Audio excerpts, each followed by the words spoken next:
کندهار ښاروالي د ښاري زیربناوو د پراختیا او د ښاریانو د ژوند د اسانتیاوو د ښه والي په لړ کې د درېیمې ناحیې اړوند د بلاکرز کوڅې رغنیزې چارې په بریالیتوب سره بشپړې کړې.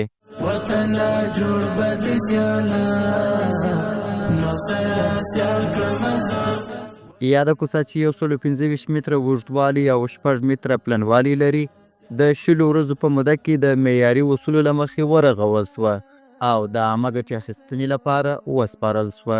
دا داسې مشکلات وه، خټې وې، سپین ږیري به ګل عمر پکې کې غوځار بنډېواله. اوس خو الحمدلله ډېر ښایسته یې جوړه کړه. د طالبانو امارت اسلامي خلکو ماشاءالله ښه کار یې وکړ. د کوڅې د رغولو ترڅنګ د اوبو د منظم بهیر لپاره یوه معیاري چرۍ هم جوړه سوې ده تر څو د بارانونو پر مهال د اوبو د راټولېدو او زیان مخه ونیول سي. د دې رغنیزې پروژې د تطبیق پر مهال 100 کسانو ته د کار کولو زمینه برابره سوې وه او د سیمې اوسېدونکو د کندهار ښاروالۍ له دې ګټور اقدام څخه د خوښۍ او رضایت څرګندونه کړې ده. وجه د مخته لاسته راوړنه ده، وجه دا در مخه ډېره کچه وه، ډېره خټې وې، بد حالات وه. کندهار ښاروالي ژمنه ده چې د ښار د متوازنې پراختیا، ښاري نظم او دوامداره خدمتونو په برخه کې به خپلې هڅې لا پراخه کړي.